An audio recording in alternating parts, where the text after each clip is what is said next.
Welcome to Becoming Parents Podcast. I'm your host, Jennifer Campbell. I'm a doula in Washoe County, Nevada, a Medicaid provider, a lactation educator, childbirth educator, and mom of 18. You can find me and connect on doulainreno.com.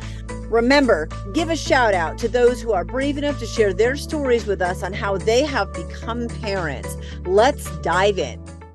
Welcome to Becoming Parents Podcast. Today I'm so excited because I have Dr. Kaitlyn Shikada on. How are you? I'm doing well. How are you, Jen? Great. And this is a local episode, so we know each other. You are my chiropractor. We're just going to jump right out the gate there. I love it. We met in October of 2023, I think. It's been, I believe so. Yeah, yes. It's been like a year and a half. Well, why don't you just talk about first how we met? Yeah. So I used to work at Family First Chiropractic, and we were a vendor at the big Latch On up at UNR, and we had met Emily, who was also part of the doula co-op. And obviously we connected on working with pregnant moms. So she invited me to come and speak at I think it was like your quarterly or board, some kind of meeting with a bunch of the doulas. And I presented on obviously how chiropractic care can help moms during their pregnancy, which is the women that you guys are working with. Right. Also how it can help infants and kids, but then also how chiropractic could serve you guys as doulas who are, pouring from an abundance of your own love and care and service, but how it could really help to, help you guys with your own health and presence in these sometimes really crazy moments during birth. So I gave a little presentation and all of the doulas were so amazing. And then, you had reached out to get you and your husband in for chiropractic care, and the rest is kind of history from there. It is, because I loved that, you offer my clients a discount. So that was huge because it's an out-of-pocket expense. I see a lot of Medicaid clients, and I think every single one of my clients, I asked them if they had chiropractic, if they wanted it. And I have been doing that. I think doulas are really more knowledgeable about the body holistically and how many things can help, whether it's acupuncture or physical therapy or like insert modality here, but it's really, really helpful when your body's going through all of this. So I want to throw a couple things out and see what you think. I've always gone to chiropractors. Yeah. I'm flexible. I remember one guy telling me my neck was like an owl, and I was like, so adjust it. You're welcome. I don't know. Which you adjust me so you can think that that's amusing. But I always like somebody who is willing to get in there and be more assertive, because I wanted to get it done.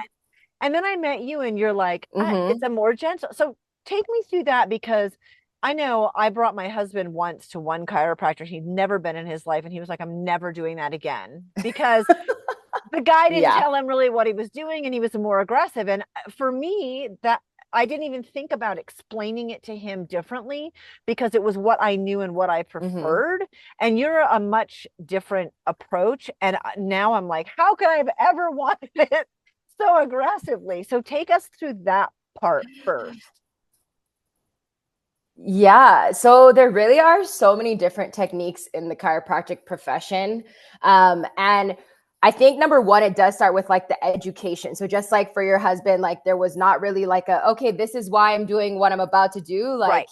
Are you okay with that? It just sounded like he was a little bit traumatized. And I definitely err on the side of the more education. I probably over explain everything, because at the end of the day too, anything with health, we have to kind of screen that against our own beliefs and our own needs and our wants for ourselves and our families. And I'm not the best practice fit for every single family, So really educating people on what I'm doing, why I'm doing it, and allowing them to make the best decision is really where I stand on, with any health decision really that any family is making.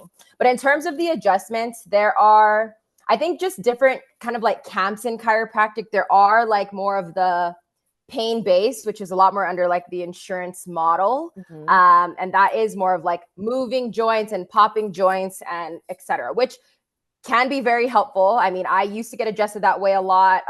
I still can do that with certain people's systems, but it may not always be the best received by somebody's body. Especially, Right. I mean, I work with a lot of infants. There is zero cracking in any of those adjustments, because an adjustment, when you really look at it, is it's a force that you are trying to help the nervous system to be able to integrate, to organize at a higher level, right? Sometimes that can be a big force. If there's like a really big restriction and the body needs some movement, that can be really helpful. Other times it is more subtle because the nervous system is there to protect us. And if there's a reason that somebody is so tense because they're protecting, because they had an injury or they have some kind of emotional stress that they're holding, sometimes a big force can come in and actually create too much chaos for the body to even integrate. And then it becomes, now they're a lot more sore, or their body's even in more of a tense state. And our job really, or my job as a chiropractor, I see, is to help bring your body into a more balanced and relaxed state, because when you're in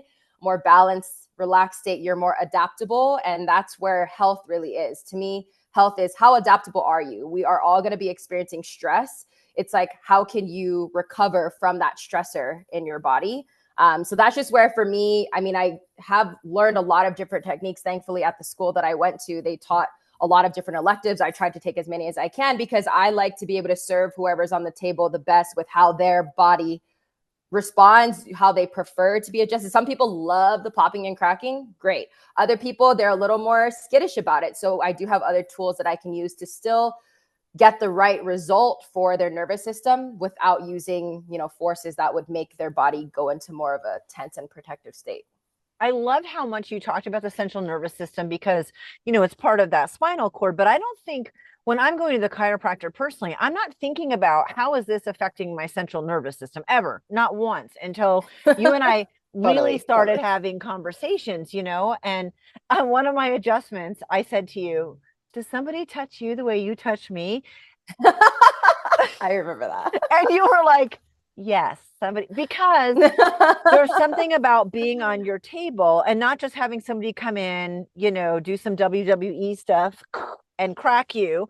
And like you said, there's nothing wrong with that. I mean, I definitely would have always gotten adjusted and felt better from it. But you come in and more gently do that. And I had a higher stress week. And I remember laying there being like, you can adjust me for another 20 minutes if you want. Because just being there in that atmosphere was chilling out my central nervous system. And I only knew that because of how you have had conversations with me about that. I'm more like, just get in there and get it done and walk it off, and that's not your general approach. So I love how much you bring into about that, like about the whole body. Because I can say all of my healthcare is about more holistic, the whole body. Then I go to a chiropractor that doesn't actually, he's not doing what I'm saying. So that's been great. I want to talk about infant adjustment. We're going to jump around. I can already feel it. So when it's all good. I know. When I had my babies, I went to this really cool chiropractor. I lived in Alaska, and he used to lay them down and then kind of pick them up by their thighs upside down and watch them turn their heads back and forth, right? I've said that to people since then, and they were like, what is just like, just to see like how they stretch, how they move. And I'm like, it's not like he was shaking them upside down, but take me through the process with an infant. Because I've had some parents who were like, I had one dad like say, we can go to get the adjustment, but I can't be in the room. Like really sensitive about having anyone touch their brand new baby. Yeah, but then after you did the adjustment on that client, thought you were the greatest thing ever. Like it was amazing, but really felt some trepidation about allowing you to handle this couple-day-old baby. So take me through the adjustment for a newborn and what that looks like, because I don't think you're hanging babies upside down necessarily, but you can understand why he would have done you are. No, totally. It's called the inversion test, and the purpose of that test, and this is where, well, number one, I want, just hearing you say that, like, it's like a reflection on in school when they teach us that, they're like, you really need to explain this to the parents because they're going to be like freaking out. But like in my practice so far, I actually haven't had any parents like no way, no, don't. They're just like, okay. And that, I think, just, is a testament to like the trust and how grateful I am that parents Mm. are bringing their newborns to me. It's like literally their most precious possession, like their creation, this perfect little baby. And yeah, I haven't had too many questions, and maybe it's because I over explain why, but essentially, right, like baby is upside down, ideally, right, in utero before birth Yep. for 9 months. So that is kind of where a lot of their patterns start to form. Yeah. So when we do that inversion test, because I do that test in my new patient exam, I'm not doing that every single time, but it allows me to see how the tension in their spinal cord Mm. is. Because when we go upright, even for us, like we want to see everything level. So our body is going to try to compensate for everything. But when you take gravity kind of out of the picture, or have them upside down, you can really see where those tension patterns are. So a lot of babies that come in that have torticollis, or they're feeding better on one side than the other, because of the upper neck being a little off balance, that is going to show up in there and show me like, is this more of just a structural subluxation pattern, which I can go into, that's a very chiropractic word, or is it more their nervous system is bound in certain rotation patterns? So it is telling us a lot, and it's a few seconds. I also have like the parent kind of like hold the baby's head and then let go for like a couple seconds, and then they can come right back. So it's, trying to ease them into that, but it does tell me a lot of how severe their patterns are, and not just going off of symptoms. Because something in my practice that I do think is a lot different than other practices, it's, yes, I want to know what you're experiencing in your body as symptoms, and I'm always looking at how your nervous system is functioning, because some people can, be not even very present in their body to know what's going on. So then it's like, okay, well, you say you're not really in a lot of pain, but why, when I have you close your eyes and march for a minute, you're walking the other way out the door, Right. in one of those tests. So, but back to your original question, in terms of how an infant adjustment looks, the amount of pressure that I use for adjustments is about what you would use to check the ripeness of an avocado. So very light pressure. Baby's joints are not fully like formed yet, but they can still have different tension patterns that are in there. That are then interfering with how the brain's able to communicate to the body. So finding those areas of slight restriction, or where there's not enough kind of just like life force coming through, the body's ignoring it because of stressors, physical, chemical, or mental, emotional. So going through there and giving the body some light inputs. So I'll either be using my fingers with touch and kind of just seeing how they naturally are like moving, because our bodies are very intelligent. They can adjust themselves through movement and some guidance and direction. Sometimes I also use what we call an activator. It's a little clicker, just a force application. So it can vary from very little force to a little bit more kick. But it's really to help their brains to re-recognize and turn on communication to these areas that it may have been neglecting. So very gentle, very specific. There's a lot of different tests that I do beforehand to know where their major areas of interference are before adjusting them. When I've had clients and I go through, all of labor and delivery an hour later, and then I see them at day 3, there are some clients that I am intentionally having a conversation about sending them to you, because I already saw through this baby being born that there is a higher likelihood of trauma for them. And so on day 3, when I would go, and for the mom, that's like I leave them on the highest high. An hour after you've had a baby, you are freaking euphoric. It's amazing. And Totally. baby latches for the first time, and everything's dreamy. And day 3 is not dreamy anymore. So they're struggling too. And a lot of it is like, how is breastfeeding going? How is the latch going? How is the jaw moving? Are both sides working equally? And we're right and left-handed, so we're going to have an easier time. But yeah, I already will recognize when I would leave the hospital at an hour, like that baby should probably get checked. And I think like every one of my babies got checked. It was one of the first things I did after I personally gave birth, because I wanted to make sure we were starting out without any trauma from pregnancy or labor and delivery. But yeah, I mean, if women are a little more resistant or aren't able or want to go get chiropractic care during their pregnancy, then a lot of the time when that baby's born, it's crazy when it's us. We're like, I can handle it. It's no big deal. I'll just limp and look like Quasimodo. But the second it's your child, you're like, wait, I'm not going to let that Mm-hmm. happen to this child. So I've watched you take babies through, and it is very gentle. And what I can say is when there is some little hitch in the system, those moms are like, holy cow, it was like night and day. Baby's sleeping, baby's less colicky, baby can breastfeed. Like Mm-hmm. it's a lot.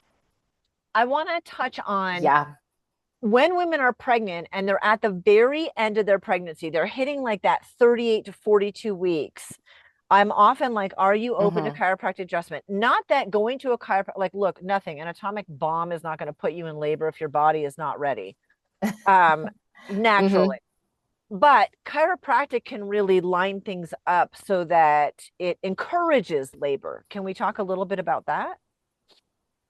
Yeah. Well, really, when you go back to the basis of chiropractic, it's all about getting the nervous system to function properly, right? Yep. In labor, there are so many nuanced things that need to happen in an order, like hormones and engagement in the cervix, and the body being able to prepare for this amazing, beautiful journey it's about to go through. And when things are off balance and not as efficient, that's just going to make it a little harder. So, Yeah. through chiropractic, I mean, I obviously advise moms to come in as early as possible. I see women even pre getting pregnant, preconception, during their pregnancy, postpartum, because getting the nervous system to function efficiently is going to help you in whatever phase of life you are in.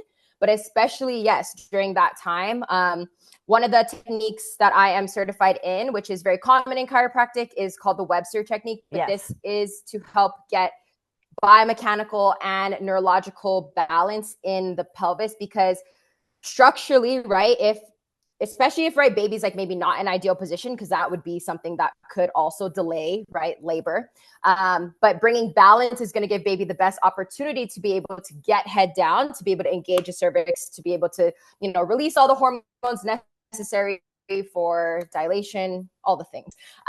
And that, right, is going to come from if the pelvis is off balance. Like I was a softball player, softball player through college.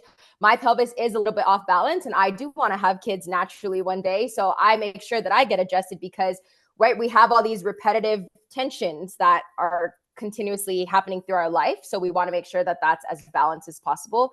But then again, for the nervous system part of it, right, getting adjusted is going to help with your brain and body being able to do the things efficiently as it needs to. And like I said, labor, there's so many different things that need to happen. Yeah. And during pregnancy, I think the biggest thing is that mom's nervous system is building baby's nervous system, and the nervous system is our foundation of our health. So being able to make sure that, right, like we are our health of our babies do start in the womb, and even right, our own nutrition. Like we want to make sure we're eating well, especially when we're pregnant. It's like we're trying to give baby the best building blocks, and a lot of people don't think of that being how is our nervous system functioning. So Right. those are kind of the three big ways that chiropractic can help during pregnancy.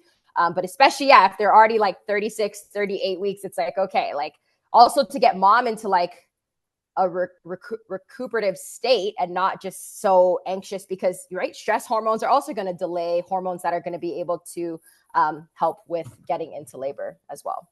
And then postpartum, I mean, I just feel like your body's just been moved around so much during pregnancy, labor, and delivery, literally, like organs, everything's moving out of the way.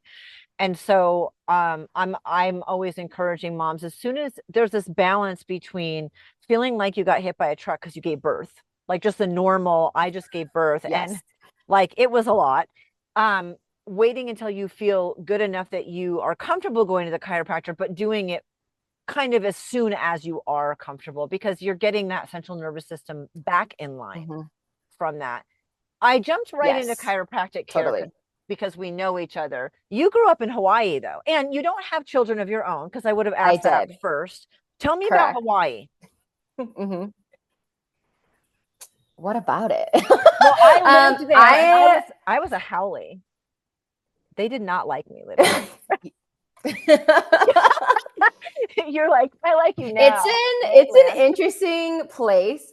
I feel like there's a lot of maybe just like historical trauma, like generationally from, you know, being its own nation to being taken over, you know, all these Yep. different things, which I understand. And that's happened like in a lot of different areas of the world. Yeah. The one thing though that I am grateful for growing up there is because there was such like a diversity of people, Mm. being able to, I don't know, just like have different perspectives. I think that is one of my like superpowers in a way. I mean, being a practitioner, like there's so many different people that come in and I have to Yeah. somehow be able to like relate to them so that they can, you know, build trust. And I think growing up with a lot of different people that, you know, a lot look like me. There's definitely a lot more Asians there, but also people that didn't look like me had different cultures and things, like to be able to have just more of an open mind about those things, Yeah. and not have judgments or, you know, like racistness that are happening because it was like, oh, like, yeah, my best friend down the street is like white or, you know, from another state, and just being able to be like, yeah, but we still like love each other and respect each other. I'm not going to say that's everywhere in Hawaii, but definitely how I grew up. And then just like the community that I was brought up in, like, I grew up in a town called Hawaii Kai, and it was built, I think, in like the 60s. It was kind of developed at that time, which is like when both my parents were, you know, getting houses there, and then my parents were born. So all these people in this community are like very tight knit. They all went to the same like high school. My parents are still like such good friends with their high school friends, and then they all had kids at the same time, and we're all really good friends. So it's just, I love that that was the upbringing I have, because coming to the mainland, I see that that's not necessarily the case. Everybody's a lot more like transient because it's a lot easier to move to other places. Like Yeah. I, you know, traveled for sports and things, but barely went to the main. Like I was in Hawaii from birth until I graduated high school. And then from there, you know, have made my own journey. I still get to go home and visit, but I'm very grateful that that was the community and the values of like, we talk about the aloha spirit. It's just like, you know, being able to show people love that or give to others and support other people, even if they may never be able to repay you in any way. And I think that has definitely translated a lot into my life today, like being part of nonprofits in town and just always trying to give back and, you know, serving the people in my practice as best as I can. So very grateful for that piece. Yeah, I love that piece. And then you take me through, you went to college, you moved to the mainland. That had to have been culture shock, but Mm-hmm. you eventually became a chiropractor. So from graduation to becoming a chiropractor and being in Reno, Nevada, take because you didn't start Uh-huh. out that way, from what I remember. Correct. Yes. So I wanted to be a pharmacist from like the 5th grade, and it was because my 5th grade teacher's husband was a pharmacist, and she had just said, because I was really good at like math and science, you know, she's like, you'd be a great pharmacist. I was like, cool. So just like had it in my head, I'm going to be a pharmacist. You know, like they help people, you know, they're doctors, you know, they have a good status, they make good money, all the things. And then finally, so that was like my career track. Never shadowed a pharmacist, nothing until I got to my going into my junior year in college. So I was already like chem major, like pre-farm track, all these things. And then I finally shadowed a pharmacist going into my junior year in college. And like, I was so excited because I was like, okay, this is like what I'm going to do the rest of my life. And the first day I was like super stoked because I'm like learning everything, but I'm a really quick learner. And the next day I was already like, is that all you guys do? Not, this is not to put pharmacists down. There's like a time and place for medicine and all these things. And it takes a lot of education. But for me, I was like, it was funny because the building that the pharmacy was in, they had a gastroenterologist in this building. So the majority of scripts that we were filling were for people about to get a colonoscopy. So they had these like, Oh, you know, the drink that they have to take. And I'm essentially, because I'm just like an intern, I don't have a, you know, license or anything. I'm still in college. I'd be running them up at the cash register, be like, have a nice day. And all these people were just like, how could you say that? Like, you just sold me this thing I have to drink. And everybody was just like so upset, like so angry and like sick, right? Like they have problems that they're going through, which I, you know, as a pharmacist, as initially, it's like, I want to be able to help people to like not be in pain or not have these symptoms that they have. Like, I want them to like live their best possible life, right? So that was kind of like a really not great summer, because then I was also like, whoa, I really don't want to do this, because I heard, you know, growing up, like, you know, if you love what you do, you never have to work a day in your life. And I wanted to find a career that I loved. And I was like, wow, day 2 of this internship, and I don't think I could do this for 40 years. So that next coming year became, going into my junior year of college. One of my friends, because I was like, oh my gosh, my parents are going to kill me. They just spent all this money on college. I'm supposed to go to pharmacy school, and now I don't want to do any of it. I didn't have a plan.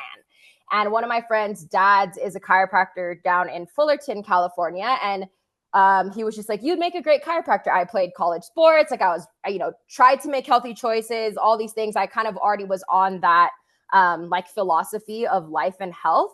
And I was like, what does a chiropractor do? Just like pop your back, like literally. I was like, I've never gotten adjusted. Yeah. And he explained to me though about the nervous system. And I was like, interesting, because we literally learn about this in school. Like you take your anatomy and your physiology classes, they're telling you have to pin all the nerves and tell them where it goes to. But then on the medical side of it, they just say, okay, and this, if they have a symptom, this is the pill you take. Versus, okay, well, what if something is interfering with those nerves going to your, reproductive organs or your lungs, or, like it would make sense why you could have infertility or asthma or constipation because your nervous system is not functioning properly. So I was like, it just kind of like resonated with me more than, like what I thought I was going to be getting out of being a pharmacist. So I went down with my friend Scotty down to his dad's practice in Southern California for a week and shadowed the chiropractic office. And I was like, wow, these people are coming to a doctor to stay healthy. Like what a concept. And it was wild. And all these people are like happy. They're coming in for their like weekly adjustments. They have energy. This like the vibration of their health and life, which is so much more than you see walking into a doctor's office where everybody's like coughing and masks, like, bleh, right? So it was like, whoa. And one of the stories of a patient that was there, her name was Norma. She was probably in her like 70s, but her son had brought her in because I think she had like a fall or something. So she was like really like shaky, slow to walk, like didn't really talk. You could just see like not a lot of like life in her eyes. And she was a new patient on my first day at the office, and I was there for a week. And so I kind of like connected with her because I was able to be in her new patient intake. So we're kind of going through it together. And throughout the week, she came in 3 times that week to get adjusted. And by the end, she was like talking, happy. One day on our way out, because I was like, oh, this is last time I'm going to see you. Like, I was just here for the week. She like slapped me on the butt. Like, it was just like, whoa, like to see this like life come back into people because of getting adjusted. Because that's all she changed in that 1 week. It's like, amazingly, like usually for people, if they have pain or they take medications, I feel like their life vibrancy is usually kind of going a little bit more down. It's not like maybe they're being able to do more and move better, but it's not really getting to the cause of the problem. So it just like diminishes their life. And I think when I saw that compared to what I thought pharmacy was going to give me, I was like, wow, this is like literally giving people their life back. And it's like through no drugs with side effects. So that's kind of how I got into the chiropractic field. After that, I was like, okay, this is how I want to help people. It felt like right to me. Pharmacy never felt that way. It's just something somebody told me to do. But then it finally was like, ooh, this like resonates with like a deeper part of who I am, like what I actually believe about the body. Like I never really took medications growing up, but that's just the narrative of what most people do. So it felt so good to like find that for myself and then pursue that. And then, so I started getting adjusted. So I was going into my senior year now of college, and I played softball for all 4 years. And the first 3 years, I played well. I started every game, but it's a lot. It's 4 games every weekend. I was popping ibuprofen like candy. I started getting adjusted going into my senior year. Didn't take 1 ibuprofen. My body was like recovering well. I hit my most home runs, like just like such a good season. And I was like, whoa, like my performance is increased because of getting adjusted as well. Because my nervous system is functioning at such a better level than when it had before. So going into chiropractic school, I then thought I was going to, specialize in like athletes because that was the story that resonated with me. But then I was, going through school, love the whole experience, get into the clinical portion. We have to bring like kind of our own patients in. So I had met this single mom that lived in the Bay Area. She had 3 kids. Her youngest was on the spectrum. He was about 4 years old then. So she started coming in to get adjusted first because she had back pain, and it was helping her a lot. Like, she was able to function and move, get her kids to where they needed to go. But her youngest, the 4-year-old, always had to come with her because she couldn't leave him with anybody else.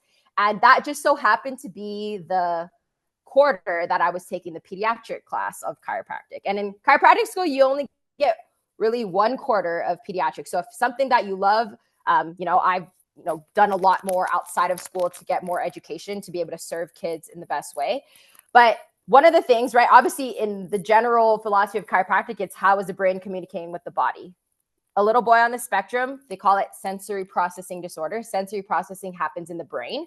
So I was like, hey, maybe we can help your son to just be able to integrate his experiences better, because, he had a lot of just like acting out. He couldn't transition to different things. Like, he would get very overwhelmed.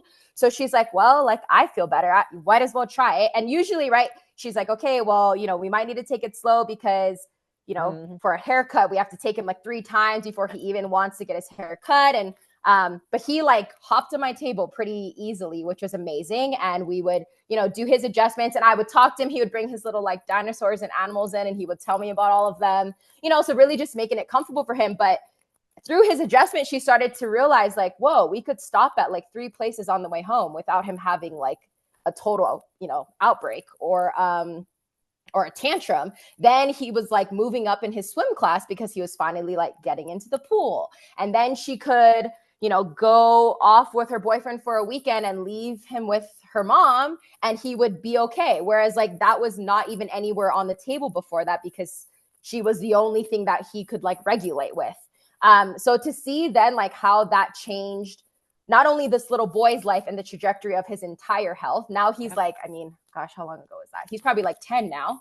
I still follow them on Instagram, and he's like in his school choir and like on stage, like amazing, like just like amazing to see those little changes at such an early state of life and how that can change the whole trajectory. And then what that does for the mom, like parents. I have so many parents that come in, their babies are like crying, they're not sleeping, all these things. It's like when you start to regulate that, how does that then change the entire dynamic of the family? And then, so that's when I started, like after seeing that family in clinic when I was in school, that's when I was, felt called to really pursue the pediatric and prenatal world of chiropractic, because to me, that just create such more of an impact. Not that athletes aren't important, because it definitely helped me in my performance, but like to really help to change the world, we need to have, healthier parents, we need to have healthier kids. And that is then going to ripple out to change our family dynamic, our communities, our state, and just continue out. And that's really the big vision for chiropractic, and how I see being part of it is like creating a brighter future for humanity, which was our slogan at the school that I was at. But that's really what I see me being a piece of in this practice that I'm currently in. I mean, just having a baby who's colicky, who's needs to just be adjusted, they're not comfortable, they're in pain, exactly. to rectify that and then have breastfeeding go better and sleep go better, that is massive postpartum for women. Totally. Or having having my own adjustment where my shoulder, I think we just put up with things too, because it's not like flipping a light switch. A lot of things in health are sort of insidious, they're happening slowly over time, and it becomes a new normal that doesn't need to be a new normal. I adore you though. Totally. I adore you. Your practice is amazing. You're here in Reno, Nevada. So anyone local, if I haven't sent them to you already, I need to send them to you.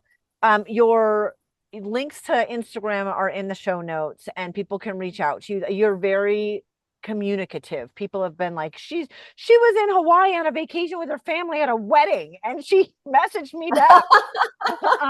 So I know that you do a really good job in communicating. I hate having things sprung on me, but is there any one thing that you really feel like helps people when they need you, or helps get them past resistance they may feel about reaching out, or anything that they can do to prep? I want to make it pretty broad so you can pick anything and you're not on the spot. What kind of piece of advice? Yeah, because you went through it in sports too, so you know you were putting up with a level of pain. What's something that you would express to people?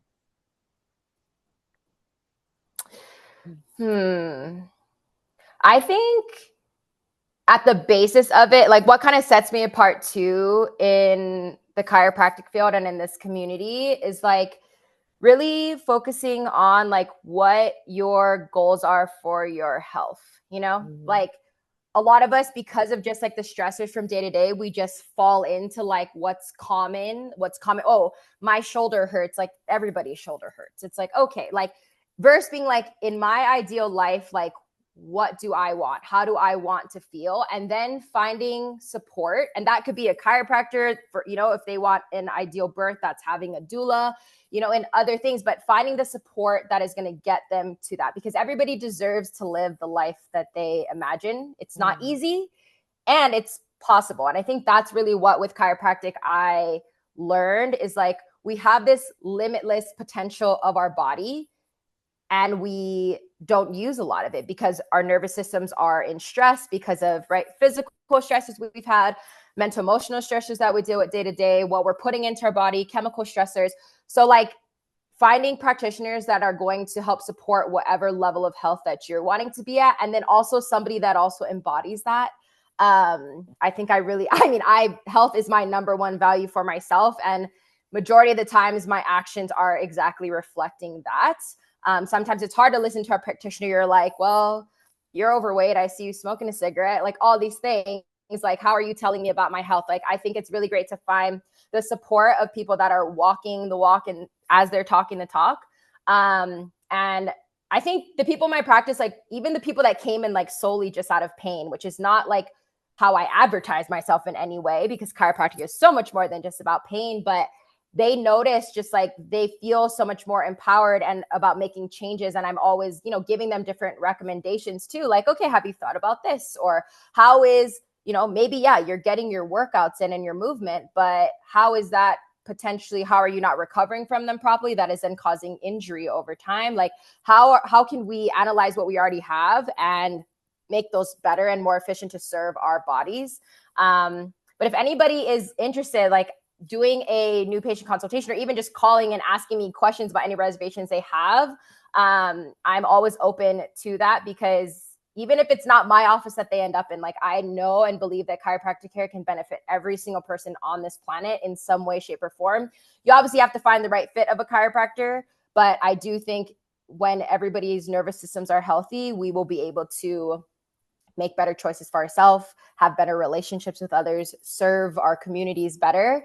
And that's really what it's all about. So being able to, you know, ask questions about that, my intake, there's a lot of objective measures as well. Sometimes people are like, chiropractic, so like woo woo, whatever they want to say about it. I have a lot of different tests that I do to then say, this is why I'm recommending what I'm recommending. And we retest those things so we can see that they are improving just as people are feeling better in their body as well. So it's like, okay, now we know, because a lot of the things sometimes like, oh, how do you know when to go back and see a chiropractor? Because a lot of chiropractors, I would say, don't recommend or kind of like give a game plan enough. They're just like, oh yeah, when your back hurts again, like come in. But to me, if you're already in pain, your body's been in that disease process for a while, right? So being able to have different measures and communicate, I think that's the biggest thing. And I would love to help, you know, answer any questions that anybody might have, because I know especially with babies and pregnancy, those are usually times where the medical profession is saying I would never see a chiropractor at those times in life. But I think those are the most crucial times to be getting the support through their nervous system care. So always open to talk, if anybody has questions, if I can't answer them, I will direct you to the best person who can. But yeah, I just really see my purpose as supporting families that want to be healthy, want to prevent sickness, want to connect better to each other, to change, you know, generational traumas, be able to show up better for ourselves and our kids. I think that's really why I am here. In Reno, especially, out of all the places, never thought I would end up here, but I think it's been such a blessing and I've been able to serve this community so well. And I'm just very grateful for, you know, other birth workers and just other people in this community that continue to support me too. Thank you so much, Kaitlyn, for being on. I appreciate you so much. I love your story. I got to learn things about you, which is fun. Yeah. Thank you for having me. This is so awesome.